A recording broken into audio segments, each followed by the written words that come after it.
Ya, silakan dulu saudara.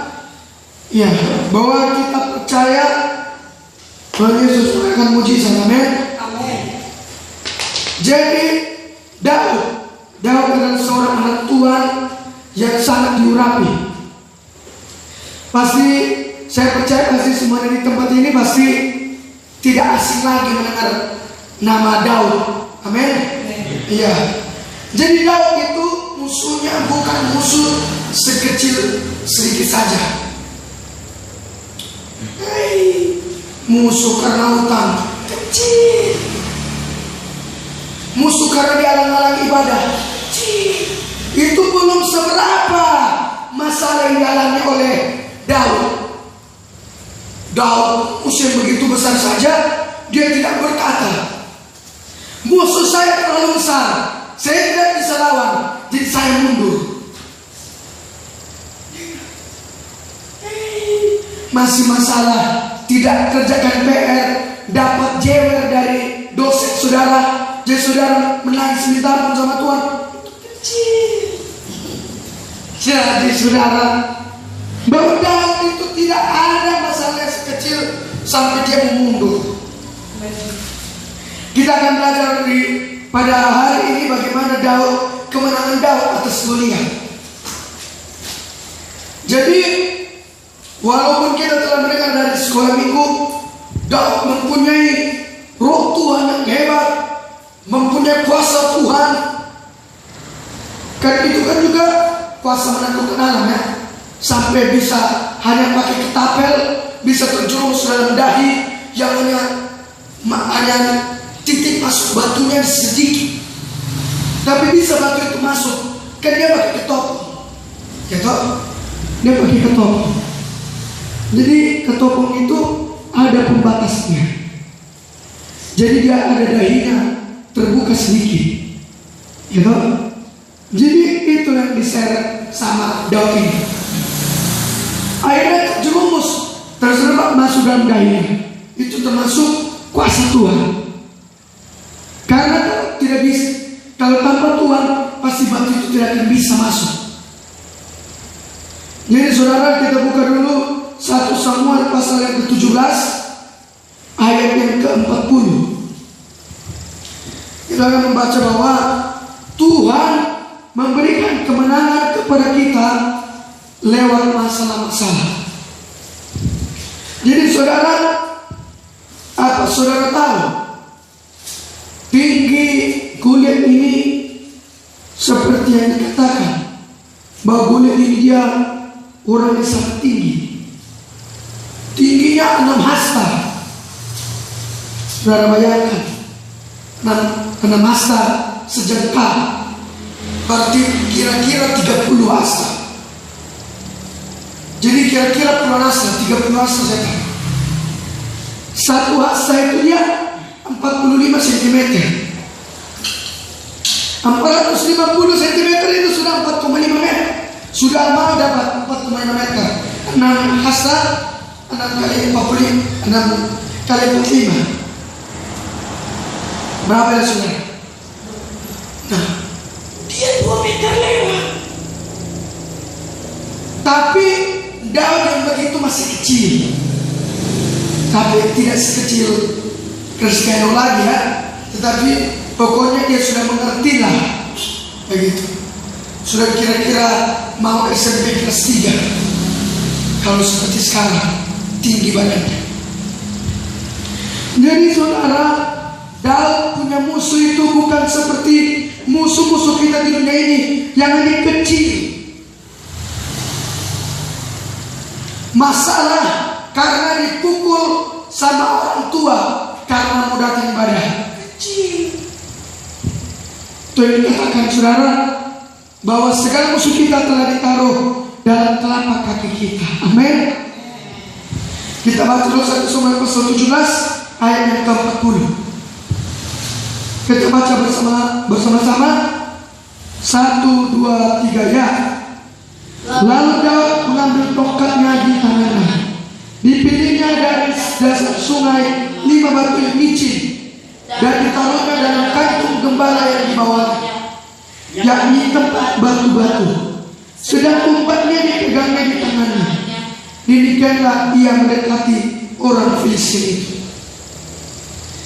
Jadi saya minta mudah-mudi jangan seperti kebencong ya. Ya, saya minta supaya bacanya agak keras. Kalau saya terang loh, saya kasih tahu supaya saudara pemimpin dan wakil pemimpin paling lambat punya jiwa muda-mudi yang tegar. Batu firman Tuhan saja tidak kedengaran, semut saja tidak dapat julak. Jadi saudara, pada waktu itu karena Saul adalah raja pertama di Israel dan lawannya adalah terutama adalah Goliat orang Filistin. Jadi sini Daud adalah orang yang masih muda.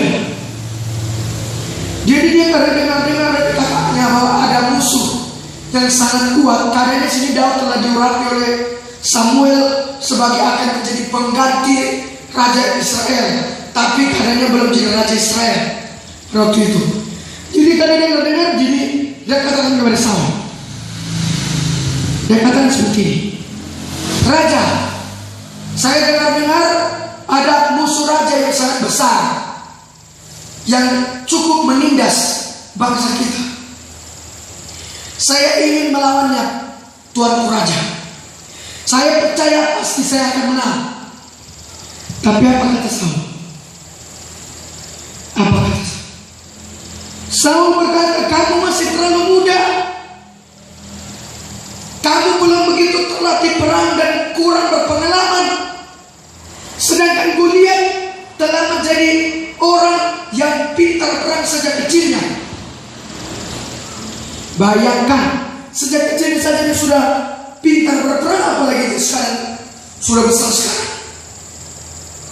Nah itu, tetapi apa kata Daud?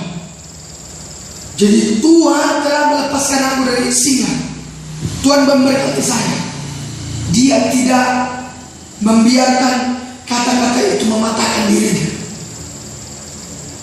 Ya, jadi anak-anak Tuhan apalagi para pemuda-pemudi tidak boleh atau paling pantang kita dikatakan oleh perkataan-perkataan orang. Kita harus tetap teguh di atas pegangan kita, yaitu Tuhan. Amin. Amin. Amin. Loh, amin. Iya. Daud itu tidak ada dia berkata, wah, kayaknya ini lawan sangat saya pokoknya dia susah sekali melawan. Dia katakan saya pasti dapat mengalahkan. Jadi kata Saul, oke, kalau begitu pergilah ke medan perang.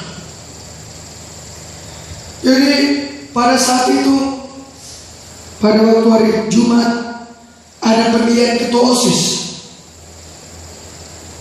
Ada 10 orang yang mencalonkan diri menjadi ketua OSIS.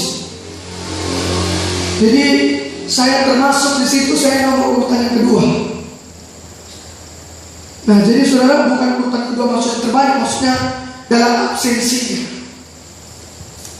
Jadi ada pendukung, ada pengikut dari calon lain yang berkata pada saya, hai Joe, saya bilang Joe sebenarnya, hey Joe, lu itu pas sudah jadi wakil ketua OSIS saya. Karena kayaknya lu bisa nih, mimpi dia ini Rusia akan menang. Tetapi apa yang saya katakan? Saya bilang, jangan katakan sekarang. Saya bilang bahwa kita lihat hasilnya, itu yang baru memastikan. Karena saya tidak membiarkan saya mengiyakan kata-kata melemahkan, tetapi saya patahkan. Amin. Amin. Terjadi patahkan kata-kata yang melemahkan kita untuk mendapatkan kemenangan.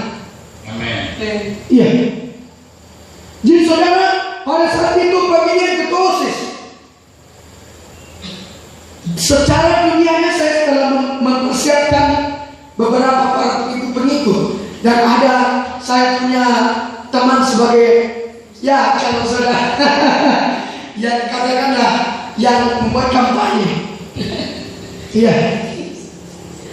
Jadi ada beberapa tim sukses saya telah katakan seperti itu. Jadi yang saya ambil tindakan, saya tidak mau lemah terhadap banyak perkataan. Karena banyak perkataan-perkataan yang masuk bahwa lu tidak akan bisa jadi ketua OSIS. Ada beberapa seperti itu. Tetapi saya teguhkan dan saya berkata, lihat hasilnya, baru itu menentukan.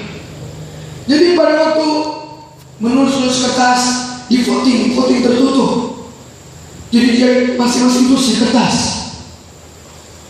Pada waktu pembacaan nama, dibaca nama satu kertas, namanya sampulnya Rosi, Johannes, Jessica, dan seperti itu. Jadi pertama-tama saya baru 10 poin saya. Sedangkan lawan saya yang pertama Rosi sudah 25 dan Jessica sudah 15. Dan saya termasuk urutan paling terbelakang. Seperti itu. Tetapi ketika saya teguhkan hati saya tidak mau digoyahkan. Akhirnya apa? Akhirnya berakhir. Akhirnya Tuhan tidak pernah membuat anak-anaknya menjadi leher. Amin. Bukan hanya jadi ekor, tapi jangan sampai seperti leher. Akhirnya Tuhan buat jadi kepala. Amin. Jadi pada waktu itu jadi saya terpilih dengan suara 57. Dengan yang kedua Rosi dengan suara yang ketiga ada 34. Jadi cukup jauh saudara. Jadi situ saya bersyukur karena Tuhan telah memberkati saya.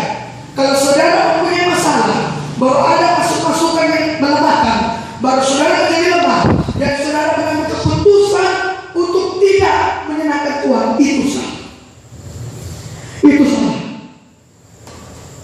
Itu salah. Saudara pergi menginjil keluar.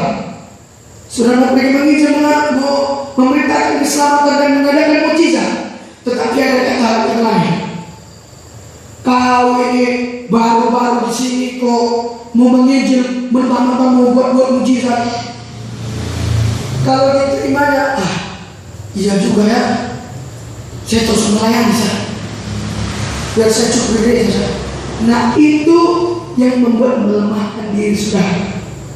Dari saudara saya sudah melemahkan, apalagi dari luar. Akhirnya apa yang Daud lakukan untuk memperkuat tindakannya? Akhirnya apa yang Daud lakukan? Dari Daud ini dia membuat langkah-langkah. Dia mengambil batu yang licin, yang gamping, yang kira-kira akan membuat pas terbenamnya terhadap sasaran yang akan dituju. Jadi kita kata-kata iman, tetapi kalau tidak kita tindakan, apalah gunanya? Gitu. Kenapa banyak orang miskin di dunia ini? Kenapa banyak orang miskin? Karena apa? Karena kalau dia bekerja hanya untuk menyenangkan dirinya, menghabiskan uang itu untuk dirinya, tidak ada untuk dia tanggung-tanggung. Ada orang miskin, dia bekerja. Orang miskin ini dia pintar. Saya ceritakan ini saudara, bahwa orang miskin dia tinggal di kos-kosan. 1 bulan 200.000, sedangkan dia kerja jual-jual salome, betul-betulan untuk anak. Jadi penghasilannya dalam 1 hari dia cuma dapat 25.000.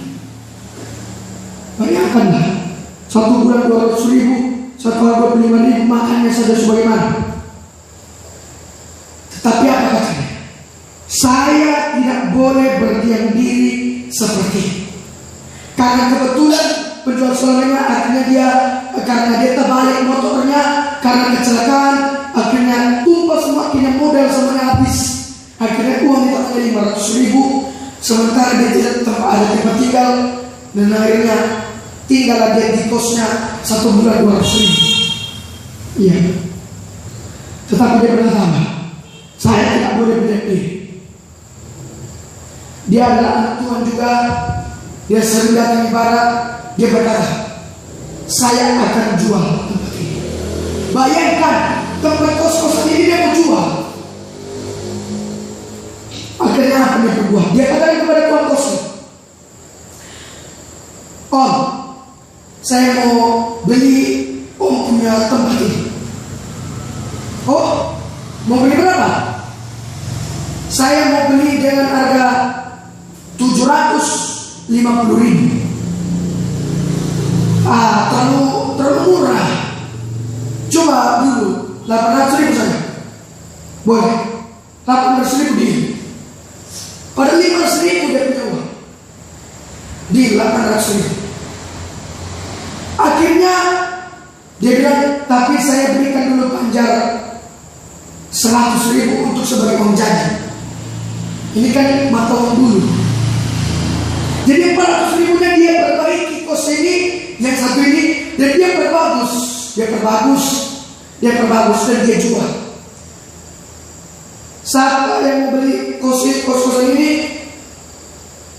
saya jual saja dengan harga 1.250.000.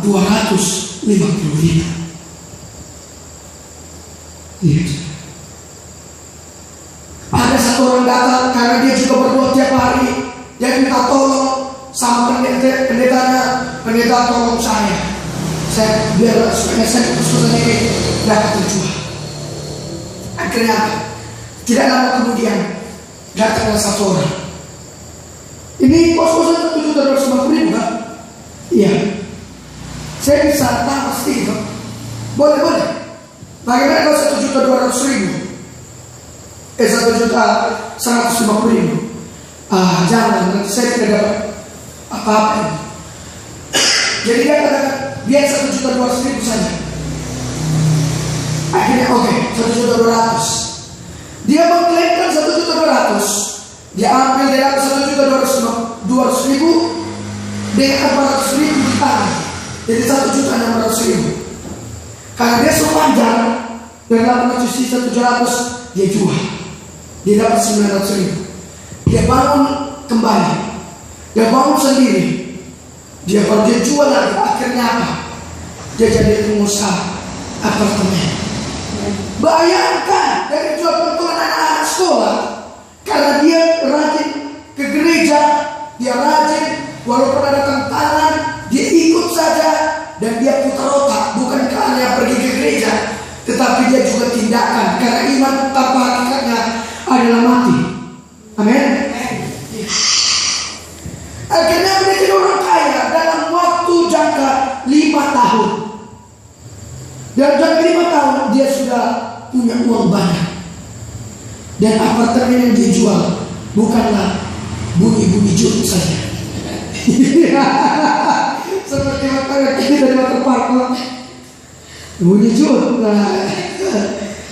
Bukan hanya bunyi jut, tapi sudah bunyi miliaran. Itu anak Tuhan diberkati. Tetapi kalau anak Tuhan, jangan saudara katakan, Tuhan, kenapa Tuhan biarkan saya miskin? Kenapa Tuhan biarkan saya ini menjadi melarat? Karena apa? Saudara sendiri yang tidak pakai pikiran. Iya. Tuhan Yesus berkata, aku akan memberkati segala usahamu, memberkati segala tanaman ternakmu. Firman Tuhan berkata,